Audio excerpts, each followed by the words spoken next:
Hey, what's good, listeners? Welcome to the Chris Collins Show, Millennial Bunker Edition. I don't even know what I was about to say right there, Marissa. But how you doing, fam? You see how I had a tongue twister? I'm all like Millennial Bunker Talk Show. You get the point. Love it. I love it. It's Friday. We're here, baby. And we always like to start this off right at the top of the show because on this day, 50 years ago, Walt Disney World Resort opened near Orlando, Florida, which I've never been there. I hope to go there one day, but I've been to the Tokyo one. That one's just as much a jam as well. But also, on this day, 25 years ago, Tool released Anima, and also wanted to give a big shout out to our homeboy that joined us for our season 10 opener. William Moseley's brand new film, Raven's Hollow, just got picked up this morning by Shudder. And we got a great show for everybody out there today because our Strike a Chord artist is Sleep Cycle, an alternative rock band from Philadelphia. Also, don't forget to check out our brand new podcast series, Off the Fret, featuring the Blowies as our inaugural guest. More music talk. All right, Marissa, it's time to rock and roll.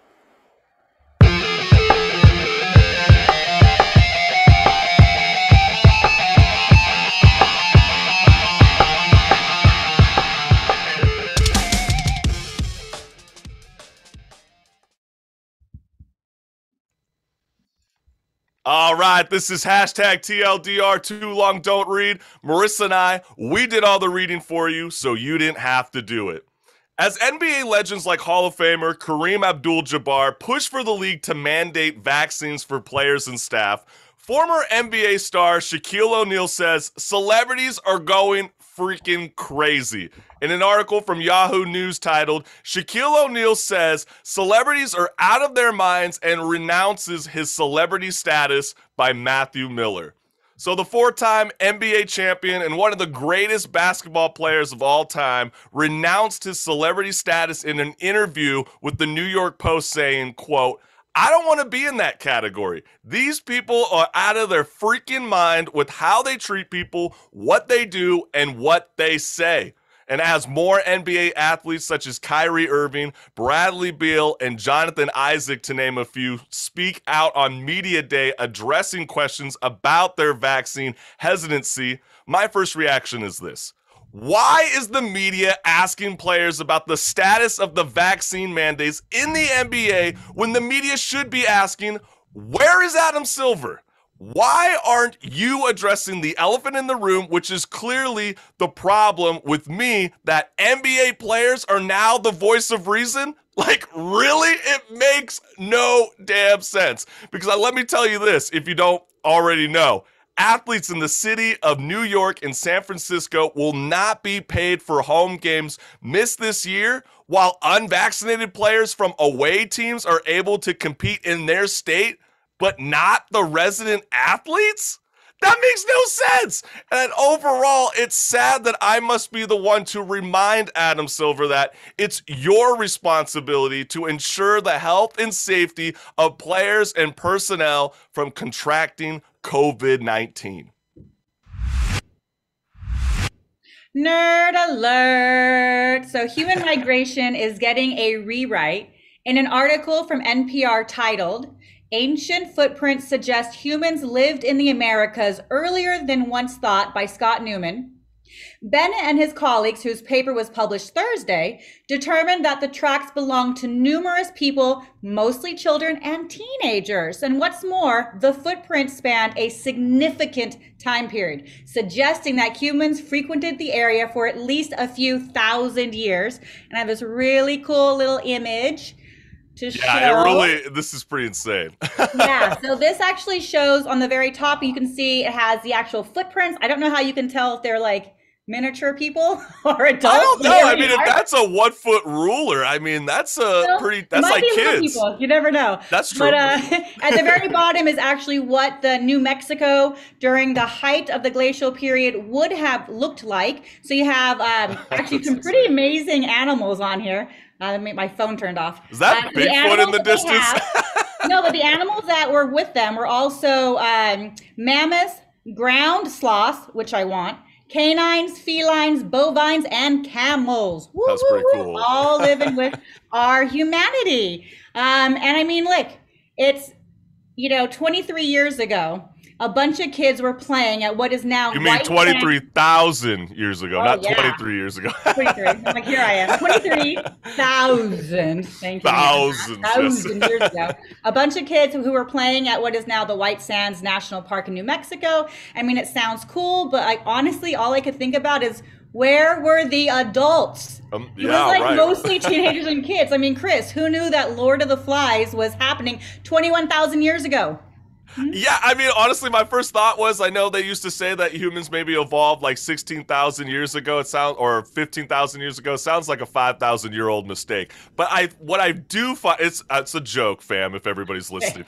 But I hope you realized you were doing sarcasm. Hardcore sarcasm there. But what I find really intriguing about this story is especially when we view the evolution of life, we can always need to keep an open mind to these sort of things. And I find this groundbreaking discovery life-changing, and I think it only puts us that much closer into understanding who we are as humans. I find it beautiful. I mean, look, with the advancement of technology, we are getting closer and closer to the true picture of human evolution and migration, just like Chris said. So you gotta love the science. Gotta love the science, baby. It's always evolving.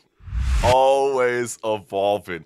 Just like how social media constantly evolves and we get even more stupider people in this world. Because the stupidity of social media is at it again. In an article from Insider titled, "Mormon Teens on TikTok Are Filming Themselves Jump Hump, a Tactic Used to Avoid Thrusting During Penetrative Sex" by Canela Lopez. So this week on TikTok, a new viral video claims what Mormon teens are doing to get around the no sex rule by performing sex positions such as soaking, a sex act that involves a person putting their penis in another person's vagina and staying completely still, as well as jump humping, which is when a third person jumps on the bed while two other people soak to create motion without the two having intercourse that involves thrusting. Okay, that seemed like a lot. So, Marissa, I mean, who said Mormons are living strictly by the books? I mean, as an ex-Mormon raised in the Church of Latter-day Saints until I turned 18 years old, I walked away. But I call complete bullshit on this stupid-ass trend. You were the one that actually brought this to me. Okay.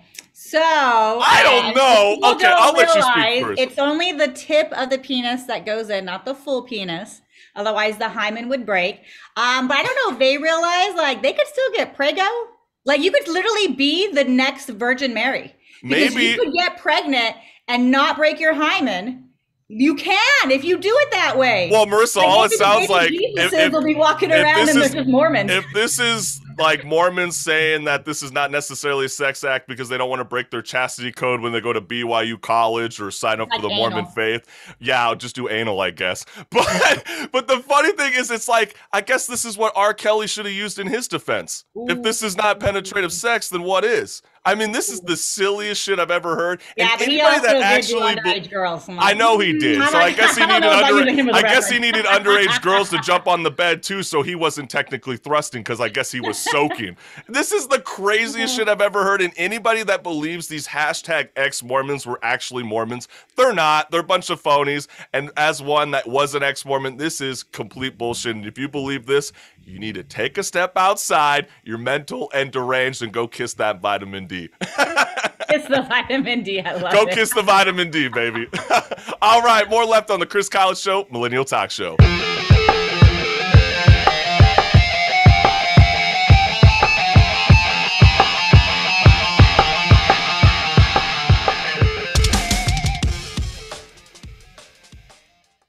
All right, what's good, listeners? This is Just Talking, where Marissa and I discuss all the latest news circulating around the world this week. Here is the week's wrap. So when the NFL hosts Super Bowl 56 in Los Angeles in February, it'll do so with one of its biggest halftime shows to date, at least in terms of combined star power on the stage. So the league announced on Thursday, along with Pepsi and Jay-Z's Rock Nation, that this year's Super Bowl halftime show will be headlined by 5 different legends of the hip-hop scene. That will be Dr. Dre, Eminem, Kendrick Lamar, Mary J. Blige, and Snoop Dogg. I don't know about you, Marissa, but like this seems like the greatest Super Bowl halftime show that hasn't even began. No, Like to me, it already feels like it's outbeaten all of the greats. I mean, how do you feel? Obviously not. Okay. You're totally wrong. You're totally wrong. You're totally wrong. I honestly First believe off- that this is going to outbeat Prince's performance Absolutely in the not. rain. Easily, Absolutely hands down. not. Nope. At SoFi Stadium, with how legit that stadium is, this is going to be a block party. The show No, is it's going to be gonna be- happening look, outside and inside. It's gonna be good, but there are too many major ego artists there. They're all going to want to have their thing. They're all going to want to do this and that. And the problem with that is because you can't actually give everybody what they want. They're going to dial it down and make it generic. So we're going to see amazing artists. But these generically homeboys done. have all like rocked and rolled with each other for years. And I mean, I get what you're saying with the combined ego. I mean, just think about the 5 music artists. This is insane. With all of them together, 44 Grammys in total. But who had the most? Eminem did. So maybe he deserves more Eminem, time. I love Eminem. Would you rather prefer Eminem out of the 5 to get the most cred, during that Super Bowl halftime show? I mean, he does have 15 out of the 44. Okay, so my heart is always with Mary Blige. Like, I love her. Yeah. My heart is with her, rooting. But I'm personally a Snoop Dogg fanatic. Yeah, I So, mean, come on. I If think it's in he's the coolest guy in the SoCal, world. You know what? His best friend is Martha Stewart, and it just makes me so jealous because I want her to be my best friend too because she's amazing. yeah, I mean, when I'm looking at these 5 right now, I mean, obviously Snoop Dogg is everywhere. Everybody around the world gravitates toward the Doggy Dogg himself. But I'm really looking forward to seeing Kendrick Lamar blow it up on the main stage just because he's been so incognito in the last couple of years that what if he drops a brand new song that none of us have heard before and he just premieres it live on the halftime show? Not gonna happen. I'm just saying, he might throw it down for his SoCal dogs, but that is definitely something to look out for. Hey.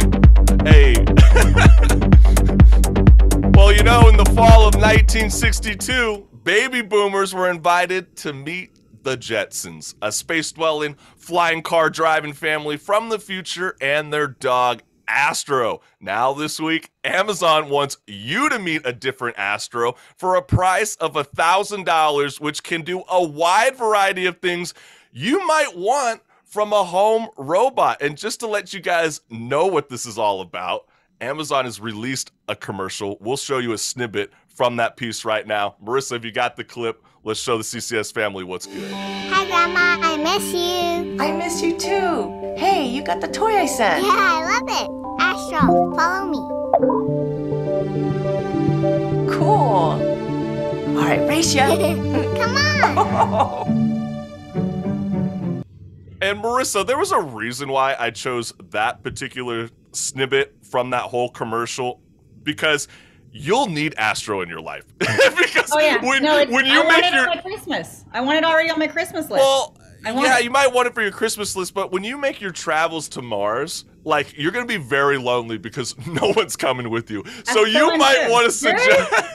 So you might want Astro in your life. To Mars. You're totally inaccurate. There are so many people that want to expand and conquer the universe and the stars. There are a lot of us because we But do how- a lot of sci-fi. But It's like a when huge you genre. watch that commercial, I understand that it's very futuristic, but I don't necessarily see, kids and grandmas interacting like that with Astro in the future. I mean, that just sounds lunacy in my opinion. But the fact that like this Astro Home Robot is able to track your floor plan. It can even detect when you accidentally leave the stove on. I mean, it can even, play your favorite music. I mean, it's no different than Alexa, but like, do we really need something that's rolling and operating around the room? I mean, we already have a vacuum cleaner. I don't necessarily see it picking up my trash when it's rolling around for $1,000. Baby steps in technology, baby steps. It's the first step to having a fully automated Jetson life. I grew up with the Jetsons. I have always wanted that life. I want to get out of bed, have my coffee already ready. I jump onto a roller as I'm drinking my coffee. It showers me, dresses me, gets my hair done, my makeup. The kids are fed. They're zoomed off to school. You know what I mean? Like a regular Zoom, not Zoom. And the dog walks itself, and I can drive the car and put it in my pocket when I'm done. I don't have to go about Uber, Lyft. Give me that life. See, those are the things that I didn't necessarily see until you brought it up. As a parent, you can actually let this home robot, Astro, do everything for you. I mean, if the kid leaves the stove on, you can just be like, tell Astro to pick it up for you. But like I said, I'm going to probably wait until the second generation. If you can't vacuum and pick up your shit at the same time, that's a hell no for me. I ain't paying 4 digits for this little home robot Astro. But hey, we'll see. It's going to be premiering in the next couple of months. So get your pre-orders in.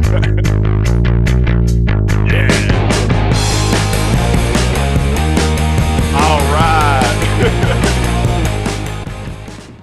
Art or heist? I mean, this is really up to you, the CCS family, to determine this. I know Marissa and I, we're going to be debating this right now. Maybe we might agree. I mean, that's what the week's wrap's all about. But when an expedition about the future of labor opened at a Danish art museum last Friday, visitors should have seen 2 large picture frames filled with banknotes worth a combined $84,000.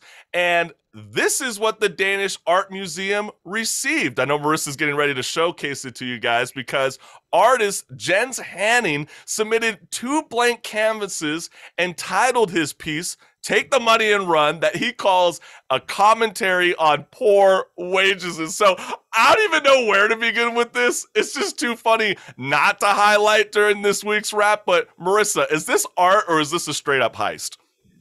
Well, you can call it what it is because art is subjective. Unfortunately, please. I hate that start. The courts, let me finish talking, please. The courts are going to call it a heist because he knowingly went in knowing he wasn't going to actually fulfill his contract, which was to paint. So all he had to do was cover the canvas with some white paint, one little stroke, even a couple dots or something to show that he painted, because art is subjective. Right? And then he would probably be able to maybe get away with it. Who knows? Probably still lose. But the fact he didn't paint, so he did not hold up his end of the contract. He's not an art installer. He's a painter. I actually find that actually really hilarious. It's something I didn't even think about. And I doubt even the CCS family was even thinking about that too. That is so true. I know that the CEO, whatever, of the Danish Art Museum is like, we were already concerned enough when we heard that he was going to name his piece called Take the Money and Run, just because I heard that this artist sort of has these sort of similar antics. No, Banksy. But the fact that you just said all you need to do is just paint the white canvas with white paint, I guess you're right on a level, because then again, you are submitting a quote unquote piece. But when you're just sending in a blank piece of paper, that would fuel the fire. I don't see how that could be even necessary. But like, again, you, the CCS family, you need to be the ones that determine this. Let us know in the comments below. Is this an art or is this a heist? Heist.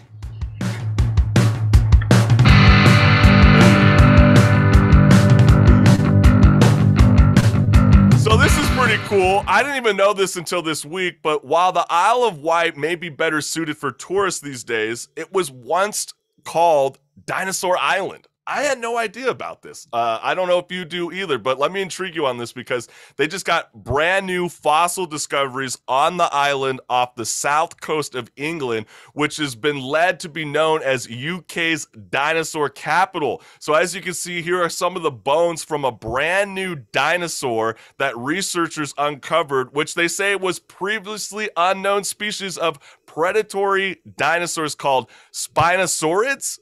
It's kind of a weird name. I'm probably butchering it, but the fact that we're showing you the image speaks for itself. It's got a crocodile-like skull, and it helped them hunt down prey in the water as well as land. So, like we said, the evolution of life, the discovery, it keeps on going each and every day.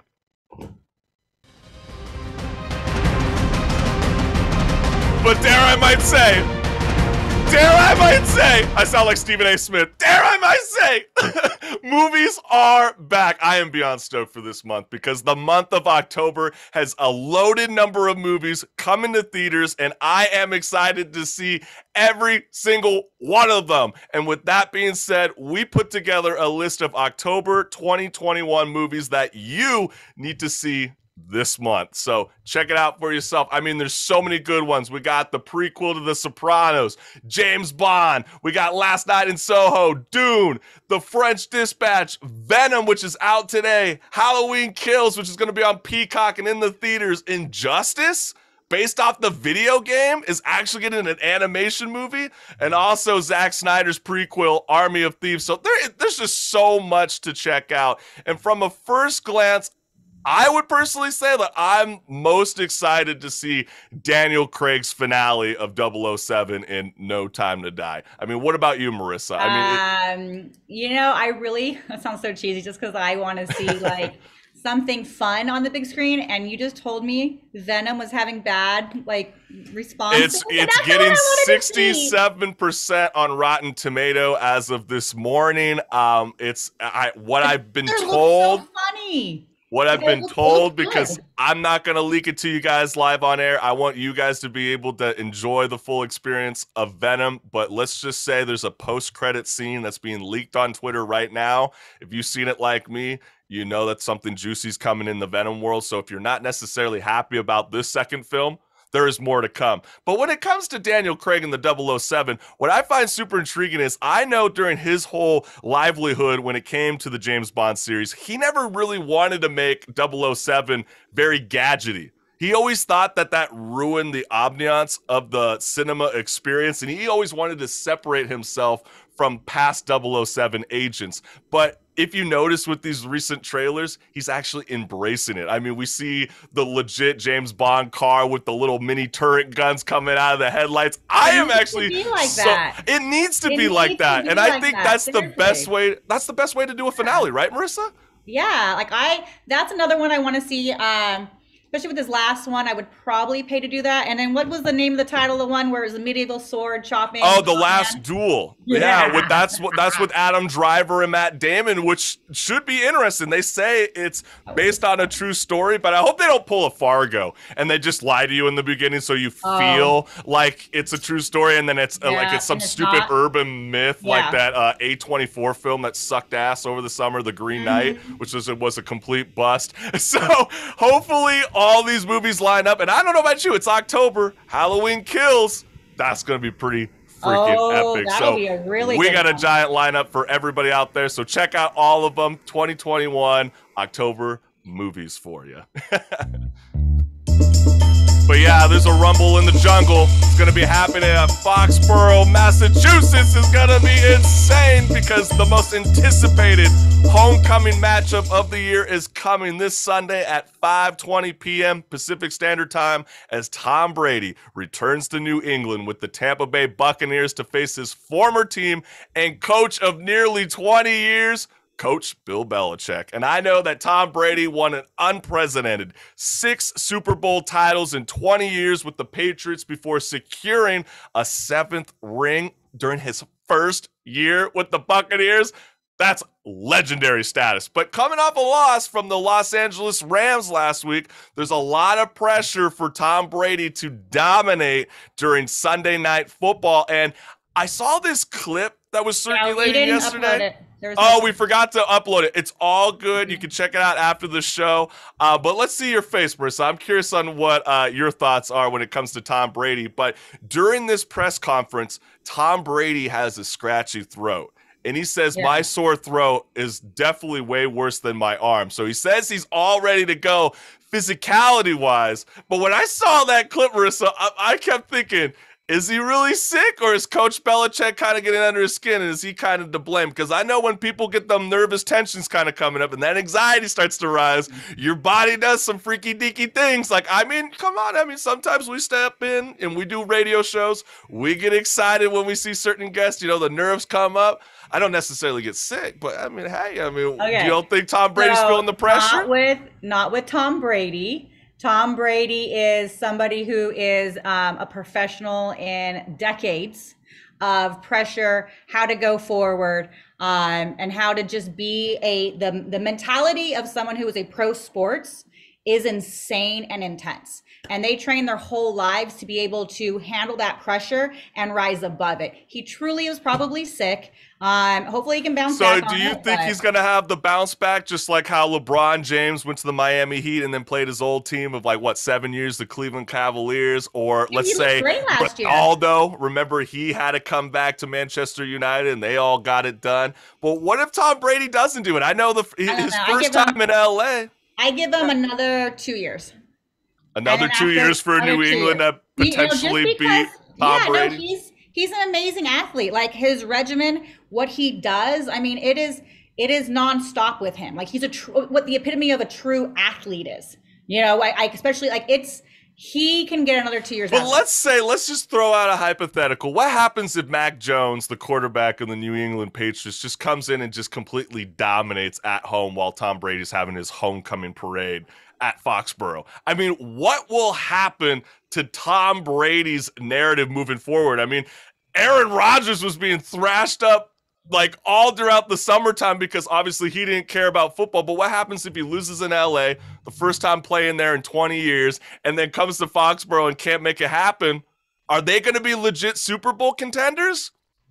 I mean, that's going to be a legit story that, we're going to have to see on Sunday night. So tune in at 5:20 p.m. Pacific Standard Time. Yeah, there's a lot of beef happening. Need the beef. Well, it's heavy metal. We got heavyweights all speaking out in the industry because we got Barstool Sports founder Dave Portnoy, who happens to be calling out the king of all media, my guy, Howard Stern, for vaccine scolding podcast giant Joe Rogan. So earlier this month, Rogan contracted the coronavirus and the SiriusXM host slammed him and told him, quote, "All the shitheads in our country who won't get vaccinations, you're the problem." And Dave Portnoy during this week on his, his Barstool Sports shows, he's got multiple shows, okay? And he spoke out against Howard Stern, and he said he is almost like he's wagging his finger at a younger self, if that makes any sense. And the funny part is, I actually went back and listened to that interview, Marissa, and Dave Portnoy even admits that he never listened to Howard Stern back in the day. Oh, yeah. So how in the world does he know that it sounds like younger self? And that's why I was like, when he said that, I was like, that's weird, because everybody knows that Howard Stern actually is really intense about his health.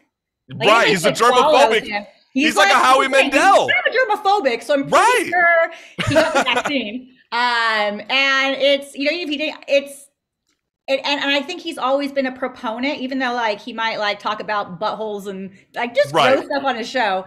But he's always been a proponent of hygiene and taking care of yourself and not destroying your body. So that's why when that comment was made, I was like, did you ever listen to old Howard? Yeah, that's what I'm saying. It's like Portnoy Portnoy even went in further into that interview, even saying that Rogan is almost the new Stern in a weird way, which just made me laugh because let's all remember Joe Rogan was the guy that went on Instagram and posted that weird video saying that he took ivermectin, which is that horse dewormer that his quote-unquote doctor told him that he needed to take to help combat against the COVID-19. Well, hello, that doesn't sound like a Howard move, not even in the younger self after just hearing what Marissa and I said. He's a germophobic. So why would he take horse dewormer when every single #1 doctor in the world is saying, go get the vaccine today so we can beat this virus so we can stop spreading it? It sounds completely like horse shit. No pun intended. And I'm just talking about because we're on the subject of Yeah. Joe Rogan. What were you talking about? Were we talking about? Oh, earlier and about the that's it's just funny. We might as well mention it while we got a minute Got some left. time. This is really funny. So supposedly Jank from the Young Turks is starting beef this morning on Twitter when he responded to a user saying that he could easily take on Joe Rogan in a fight, but he would never do it because Joe Rogan doesn't want to assault him, which is so true. I mean, Joe Rogan doesn't want to pick any fight, especially with a media host like Jank with the Young Turks. But he went as far to say that the Young Turks have more credibility than the podcast giant Joe Rogan today. Well, I'm a didn't you little just speechless. say on top of the credibility? Didn't you say like people know his show more? than Exactly, Joe that's Rogan? what he's saying. And that's why I'm like, I don't mean, necessarily credibility. If you're talking about the news and like what is Right. real fake, okay. If you want to lean towards the Turks, okay, I get it. But not saying that people know our show more than Joe. Like even my parents who are like, they even think about live in Fox World Newsland. Like that's all they listen to. Right. They know who Joe Rogan is. Like massive. Or you can listen to liberal media and they all know who Joe Rogan is. I mean, how do Everybody knows Joe Rogan. we would never be talking about Dave Portnoy's beef with Howard Stern if it wasn't for Joe Rogan, right? I wouldn't mean, be this talking is about it with the Young Turks. Right, exactly. So like when Jake says these outlandish statements out loud, I mean, I just happen to laugh. I still support every one of these shows. Go and check them out. But hey, we got more left on the Chris Collins Show, Millennial Talk Show.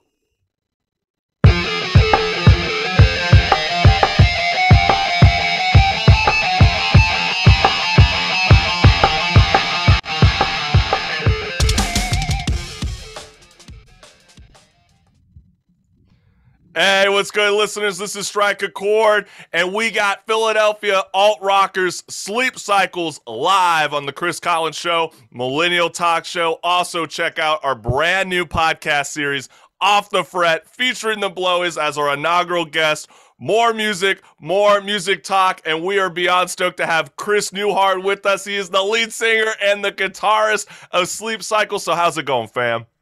Hey, it's going good, guys. How you doing? Very good. And we can hear you. Okay, sorry. We've been having Good. this like streak with our Strike a Chord artists where I'm like, homie, like where are we in the land of where sound is happening? Thank you for reading my email. You're very welcome. I sit on Zoom like 6 hours a day, so I was like, I got this. He's got it. He knows what's good. So, but Chris, let's get right on into it because it's my understanding that the entire band is no stranger to the rock and roll grind, as each member has played in previous bands before Sleep Cycles was created. So, how did the formation of the band get started? Sure. Yeah, it's actually a pretty funny story. I'm like the least qualified to be in this band by far. Everyone else in the band has like, a decade of professional playing and touring and huge festivals and thousands of people playing with and all that stuff. So basically, I used to direct music videos when I first got started, like outside of college. And I had a lot of friends in the music industry in Pennsylvania, where I'm from. So I ended up doing music videos for a couple bigger bands. Those bigger bands ended up breaking up, and various members from those groups just became good friends with me. And over a couple year period, I just kind of got the nerve worked up to be like, hey, I have songs. You got to think of it. So you were the That's music. called and honestly, that's called networking. Like a lot of people don't realize in the industry of the arts, I mean, just in any industry, it's the who you know and keeping after it. And that's a cool, I like that. So, like, you were a music video director, and I know, because I've been extras in a few of these music video shoots before, and I know some directors, they like to kind of set the tone, they like to play their own music. I mean, were you kind of, like, hinting and, like, throwing out your own music, and we're like, that's me, the guy that's, like, directing or were you, like, in the corner with your acoustic guitar going, this is a pretty slick, like, why don't you check out this lick? Yeah. Well, what it was is, like, I had, when we did these videos, I would be like, oh, I love this part of the song. And then they'd be like, "Oh yeah," like, and I'd be like, "Yeah, I it's funny. I was playing this part on my guitar, and it sounds really cool." and they'd be like, oh, and then like I have a tattoo of a guitar on my arm, and so they would always be like, oh, you have a guitar? Do you play? And I'd be like, yeah. Which it's funny. It's just I was so Self-promotion. embarrassed. It's like you're a walking business card. Who would have known? I like that. I like that. Yeah, and it's just so funny because then you just start like everyone comes over on like a Friday night, you have a couple of drinks, and somebody inevitably like gets a guitar out, and then you're like, oh, Right. I could do something here, you know. So is that like how that naturally happened with Sleep Cycles? It's just became like where you guys just naturally kind of just joined up in one room together, and it's just like someone picked up one of your guitars and was just like, Chris, let's see what you got. Like, what do you got going? And then they went, oh my gosh, different, yeah. a little bit It's different. just- Well, explain to us. Like, Yeah, how did so- that all go down? I was playing with Promise of Redemption, which is Shane from Valencia's side project, and I was the guitar player for that, which was awesome. It was so much fun. The bassist playing in that project was Chris Paulson, who's in Sleep Cycles. And then we kind of stopped playing live shows, and you know, things happen in life where you just like move on from projects. And Chris just kept hitting me up and was like, hey, we should keep playing because it was really fun like playing with you. And I was like, yeah, because like you're Right. professional, and I just was like in the background playing guitar. So I kept being like, I have so many songs, I'll send them over. And I didn't have a single song. And I was like, we're I love definitely it. going to I jam. love it. It's going to be great. And it's going to be awesome. I'm just really busy, and maybe in a couple months. And I was like trying to write songs to be like, here are the things that are in my head. That's And like then an finally- actor being like, oh yeah, I totally can sing. Like, no problem. yeah, Like, yeah, I got it. And Yeah. I'm home, I'm like, okay, what note am I on? Because I can carry a tune, but I'm like, I have no idea. I can't read music. So I'm like, okay, Yeah. what am I doing? Right. Not lie. That's why we have That's people exactly like it. Christopher Walken singing in the Jungle Book. I mean, people who just lie. I mean, but hey, Chris, it's taking you places, and I think that's so funny how you said that. Like, you're like, you got all this music, but you don't really do. And is that Right. how you treated it in the year in 2020 when the band started to record music in what was called Diver Down Studios with producer Fed Mascherano? I hope I pronounced his last name right. Mascherino. I recognize his face. I mean, the dude's iconic. I mean, everybody that grew up in middle school like me, we all know the iconic Taking Back Sunday. He was the co-vocalist. I can already see him, his hair blown in that fan music video. We all know what's Yeah. good. I find that so cool that you guys actually got to link up with him. And I also know that your bassist, Chris Paulson, played in his side project, Fred, the Color Fred. But Yep. how did you guys get on board with recording with him and to mix your latest tracks? Sure. So that's a really funny story. When we were at a point where we had a couple songs written, we were like, we should record these songs somehow because we're all old. Nothing's ever going to happen with our career. Like, it's only downhill from here. When you're in your 20s, you're like, maybe we'll get signed, maybe we'll tour. And then you do all that. And then later in your 30s, you're like, I don't want to tour. Is that I have why a you guys call family. each other? I got to mow the Sleep lawn Cycles? Saturday. I can't miss that, you know? So we ended up being like, who records, blah, blah, blah, going through producers near us. And Chris was like, oh, I'll just hit up Fred. I think he's starting to record people. And we were like, okay, you'll just hit up Fred. From right. And then he was like, Fred's in. And we were like, what? Okay. That's insane. I mean, Awesome. just the fact that Fred was so cool and open-minded. I mean, he obviously sees the great potential that you guys have with this band. And you know, Marissa and I, we clearly saw that too. And we instantly fell in love with your first ever music video, the 88, which I need to address this with you right now because I have no idea what the 88 even means. So, can you explain what that reference means? Absolutely. So this is like such a bad, embarrassing story. So Go on. the morning we released it, it was the number 88. And in Philadelphia, the song is about my time in college living in Philadelphia and kind of like living in the ghetto near Temple University and like having no money and being like, life sucks. And like being like, I got to move out of this terrible life. And so I took the 88 bus to school every day. And so I just kind of named it after the bus route. And then we released, and it was fine. It was cool. You know, it was like, this has so much meaning to me. We put it out. And the first day we released it, all these people were like, you know, 88's like a neo-Nazi symbol. Oh. I know. And I I was was gonna like, say that. I was totally gonna say that. I was like, And I was like, no.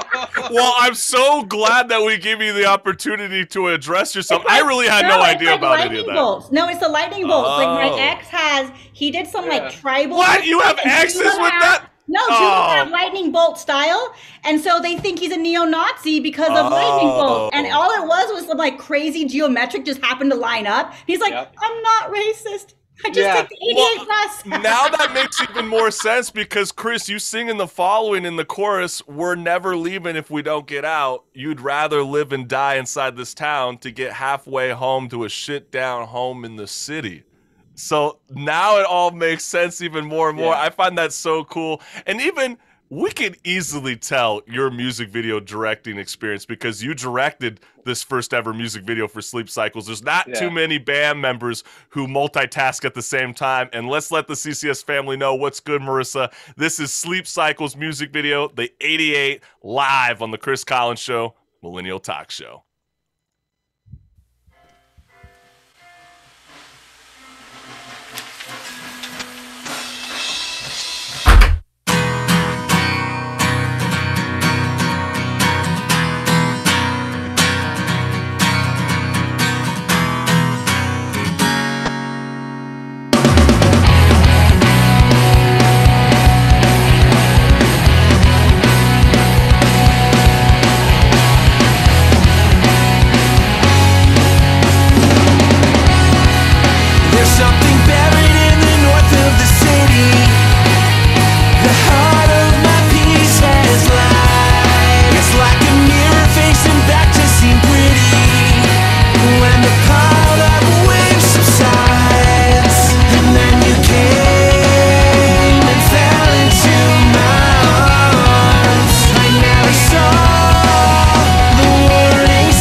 Yeah, that's what's good. That is Sleep Cycles, and you can check out their track, The 88, out now on all the streaming services. Just go and find it, fam. Support the group. It's amazing. But you are listening to Strike a Chord, where if you physically or digitally pick up that record, you're going to know these tracks. And we got vocalist and guitarist Chris Newhart with us live on the Chris Collins Show, Millennial Talk Show. And you know what? I was sort of teasing you a little bit yesterday when we got to speak in the pre-show, but like what I find is very fascinating with your guys' group is you guys are not afraid to go against the industry standards, especially when it comes to your song format, because I don't know too many alternative rockers or even in the punk rock industry that exceed even further than 3 minutes and 30 seconds, because I always have a joke with Marissa on the show that like if you go past 3 minutes and 30 seconds, it better be a fucking Metallica song, because it better be that fucking good, okay? Well, hopefully that's just your thought on music and not something else. Oh, look at you, Marissa. Ha, ha, ha, ha. Oh my I God. had to throw one in. Come on, it's been a while. Roasted. It's been a while. Okay, it was funny. I'll give you credit for that one. But no, on the real, I mean, there's not too many artists today that are doing a Metallica or Tool-esque music. And why did you guys feel like you guys wanted to go in this direction? Because I know if you weren't dealing with producers, like let's say Fred, for example, maybe Fred understood it because he's not like the OG music producers of the day, which are, you know, you go to these major record labels, they're going to laugh in your face, Chris, and they're going to be like, dude, there's no way we're going to be releasing this song as a 4-minute, 45-second track. I mean, how are you able to make this happen? Oh my God. Everybody in the band is very much against my long songs. So Really? So you're Yeah. the one that's very passionate about it, and you keep moving it forward, and you're like, hey, man, do you want someone to sing on the track or no? yeah. So they keep being like, oh, so this is like the last chorus, then we're out. And I'm like, well, then we go to the second. And then we go to the and then I didn't even tell anybody I was doing it, but I added a whole end thing in the studio without telling anybody with the I acoustic. like it. It gave me like A Day to Remember kind of vibe, you know? Yeah. Kind of like what they did with the previous That's releases. so funny think because it's I cool. liked it too. I was like, oh, that's different. That's cool. So you got our approval. Yeah, thanks. Yeah, it's so funny. Everybody was like, what the hell is this? I was like, I felt like putting another 30 seconds on Well, it. hey, Sorry. it's working, Chris. So whatever you're doing, keep to what your mindset's telling you, because you're there, my man. But I did want to reference this with you because last week, I mean, Marissa and I spoke with vocalist and guitarist Danny Resnick of Astoria State, which we had no idea that you were also going to be playing on the lineup bill with them during their 15th year anniversary show with the red jumpsuit apparatus. I And just now you- found that out. Yeah, and you're going to be opening up for that show this Saturday at a place called the Debonair Music Hall in New Jersey. So how does it feel to open up for such an iconic band like the Red Jumpsuit Apparatus? It feels really awesome. Everybody like kind of grew up listening to them in like the scene, and our bassist Chris he's like a tour promoter, so he like books tours for bands, and he's been doing that for like 15 years. So he has these crazy connections, and so we were like, we need to like, what's our first show gonna be? And we were like, there's a bar nearby we could probably rent out, you know, like like a Yeah, right. terrible show. And he was like, no, let me see who's playing. And so being able to get on a show like that was like incredible. As because, your first you know, live show. Like Yeah. that's once again networking, people. Just Okay, throwing it out there. the fact that you just said first live show, Danny said something really funny with us last week where he said the first time Astoria State ever played together as a unit was live in concert. Wow. Like he said that they only recorded mixtapes and then they mashed it all together. Are you guys performing for the first time ever on Saturday, or have you guys had previous gigs in the past? We've never had a gig before, so this is our first time anyone will ever have seen us. Amazing. Man, I would. Why aren't we on the East Coast? Like, I mean, I would love to be down there right now. And you Yeah. know what's really awesome, and I appreciate you doing this? We're actually going to be having a world premiere of your latest single that just dropped today on streaming platforms for everybody to go check out right now, obviously, and after the show. The song's called Confines, and you sing a particular line in the following chorus where you say, "So call me from the next life, tell me what's out there, we're living in a shadow." And Marissa and I were sort of talking about it before the show, and we were like, kind of reminded us of like Lion King's Circle of Life. I mean, is that sort of what you were trying to get at with this Yeah. song? Yeah, it's funny when you think of death. it's often like this mysterious thing, and everybody has a different idea of what it is because no one knows. But during the pandemic, as soon as it started, my best friend passed away. Oh. And so I wrote this song about him, and sort of being like, he was a staunch atheist, and we argued all the time about what happens when you die. And so this is just an ode to him to be like, let me know, let me know what is out there. Give me a call. How do you feel even when you were writing this, song process? I mean, was this kind of like your way of coping with that struggle? I mean, because it's my way of sort of being like, I really hope that there is something out there, and sort of my sort of lament in there's a process of grief and mourning where you start to eventually move on, and then you start to feel guilty that you're moving on. And so that's sort of in the lyrics of that word. I'm like, I even made plans for New Year's Day. We're going to drink the bottle dry, like in a toast to you. But like, I kind of feel weird celebrating in that moment, Right. So there's sort of this like combination of things where you're like, I really hope that everything's okay. And I hope that you were really fucking wrong about nothing happening after you're dead. Absolutely. And I hope the same too, man, because I hope to live in the next life as well. And I find it a beautiful track. And Marissa and I, we're honored to be having the world premiere of this latest single from Sleep Cycles. And you possibly could hear it live if you go and see them on Saturday. Yeah. This is Sleep Cycles. This is their brand new track, never been played live on air until now. This is their song, Confines.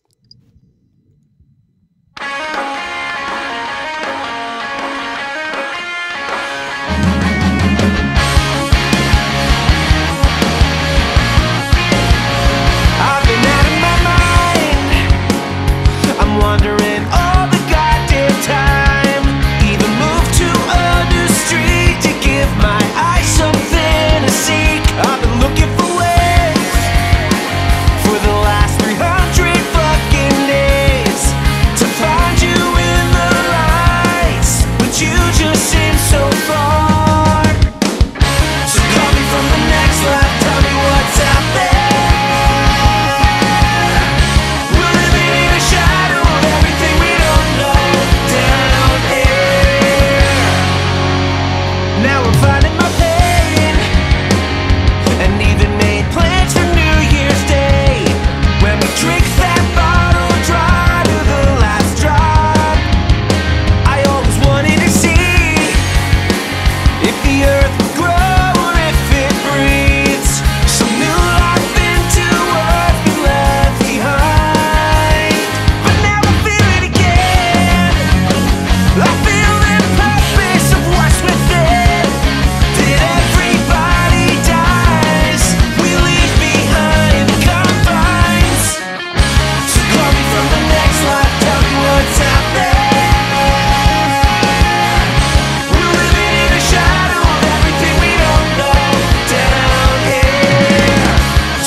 Was it you again?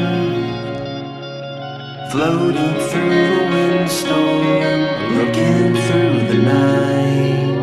All we all see is you again, sleeping in the stars. Was it you again?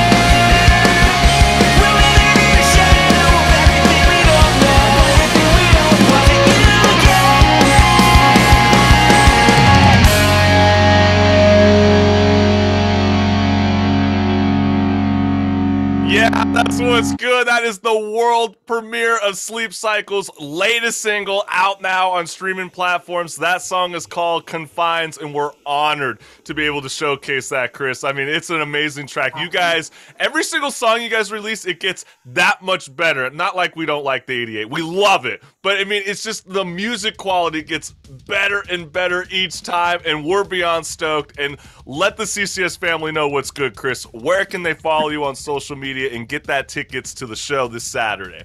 Sure, absolutely. So you can go to sleepcyclesmusic.com. We have links to buy tickets for our shows. We have a show coming up tomorrow with Red Jumpsuit Apparatus. We have a show in November with the Spill Canvas. Awesome. You can also stream our songs there, links to Spotify and everything there. So just to check that out. That's what's up, Chris Newhart. We love you, man. And thanks again for joining the Chris Collins Show, Millennial Talk Show. Thanks, guys. You rock. Fellas. All Thank right. you. Have a good show. Peace.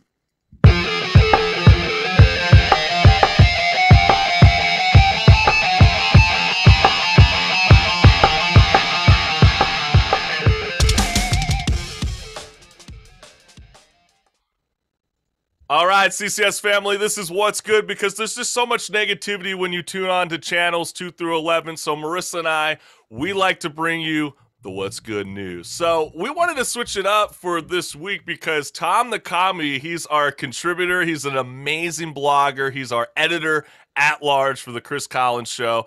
And he just recently moved out of the States to go back to his homeland in Kakistan, who unfortunately caught COVID-19 when he touched down. So he was sick, he was isolated, and thank God he is COVID-free and he's back with a brand new blog. And that's why we wanted to make this the What's Good, because we appreciate everything he's done for us over the years. We've always loved his satirical takes, and he's got a brand new blog out right now on thechriscollinsshow.com. It's called Why Jack Black Should Play Mario, an upcoming biopic. And Marissa, I know you and I, we were sort of laughing about it. I mean, I've had a lot of people reach out to me over the weekend because we had our conversation about Daniel Craig and his comments about how he feels, whether a woman should play 007, and he obviously doesn't think so, along with the producers. But a lot of people are creating uproar, like Tom the Commie, who believes that Chris Pratt shouldn't be Mario. But what are they missing? Because you're an actress, you understand this. What do they not understand about voiceover actors? So it literally comes down to your voice. Doesn't look what you look like. You don't even have to shower that day, okay? So Ashton Kutcher might like that one. But you really just like have to, it's the sound. So if he's able to make his sound what we know as Mario, I wouldn't have thought that. Like if I was looking at a headshot, I'd been like, Chris Pratt knows how to do a Mario, but who knows what he about? Maybe they were all drinking and like, I'm Mario. Like, and they're like, oh my God, you sound just like him. Then it doesn't matter what the person looks like. That's true. Time, like we talked about, the only time on voiceover stuff that I'm like, I can understand there being a problem is when someone is playing a stereotype and they are not of that ethnicity or whatever. But that's sort of But that's sort of what's happening right now. I mean, people are accusing Chris Pratt and let's say even Charlie Day, like, we all love them behind the screen. I mean, when or on camera, they're not playing a stereotype. They are playing a character, an Italian plumber. But they're not doing an Italian plumber. They are doing Mario. Right.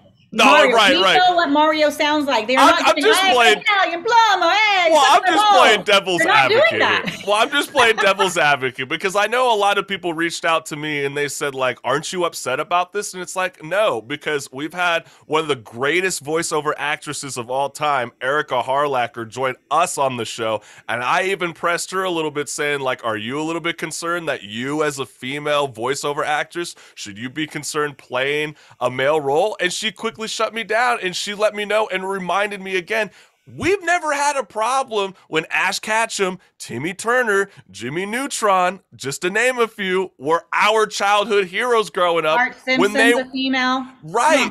They were female voiceover actresses playing male roles, and now we want to give a shit? I think it's crazy. And you know what's good? Just let the people see the movie and then we can judge it for itself. But if you want to have a good laugh, check out Tom the Commie's brand new blog out now on thechriscollinsshow.com. It's called Why Jack Black Should Play Mario in an Upcoming biopic. But we also want to give one last shout out again to our amazing Strike a Chord artist, Sleep Cycles. Check out their brand new single, Confines. It's all over the streaming platforms. And if you're listening from New Jersey, you better be at that show on Saturday. That's what's good. And also, don't forget to check out our brand new podcast series called Off the Fret. More music talk with our inaugural guest, The Blowies. And Marissa, I think we got an amazing lineup. I mean, I know there's the man, the myth, the legend that's returning back to the show. Yeah, I mean, I know we're excited to bring him back on. But we also got Cameron Sorsby. He is the COO of Praxis. It's a college alternative that leads to a full-time job. We're very much looking forward to that. As you know, unemployment checks, they all stop. Everybody needs a job. Why just go to college when there's plenty of other options out there today? So we're looking forward to having Cameron Sorsby return to the Chris Collins Show Millennial Talk Show. And if you like what you're listening to, go to our website and become a member today and get that free CCS t-shirt. For now, enjoy the weekend, fam. And Marissa and I will see you next week, fam. Peace. The Chris Collins Show presents Music Storm 2021, hosted by Chris Collins and Marissa Pitts, featuring Tiana Kutcher, Some Daggers Wear Red,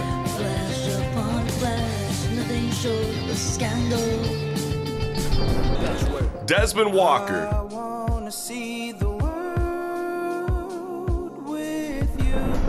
Doulos, Saturn Till June,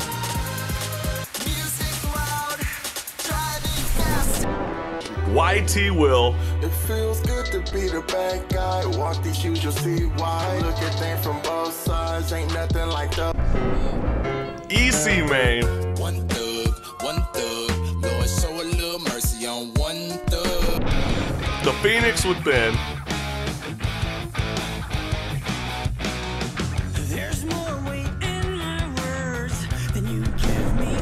Chloe Wilder,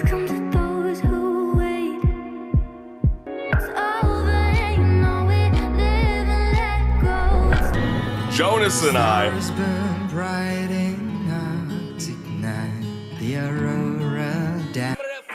Kane,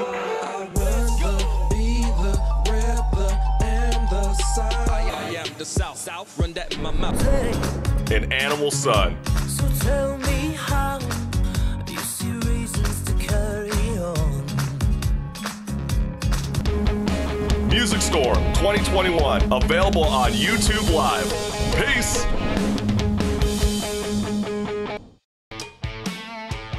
Our brand new podcast, Off the Fret. I love it. It's more time to chat. Hello. You would look Can you so hear me? jazzy. I love your outfit. How far would you go to start playing live music again? This slaps harder than my ex when she got her stimulus check. So, are you here to bring the sexual healing with your music? Everything is everything, and I guarantee you're gonna hear this song in the future. I love the flow, man. Politically charged album. So, if you get easily offended, this might not be the album for you. Brand new podcast, Off the Fret. So excited. Has Kim Kardashian accidentally sent you a coochie shot? Do you want to stay there? It's completely your choice. Or you want to... I feel you. And you know what I love? Off the Fret. More music talk.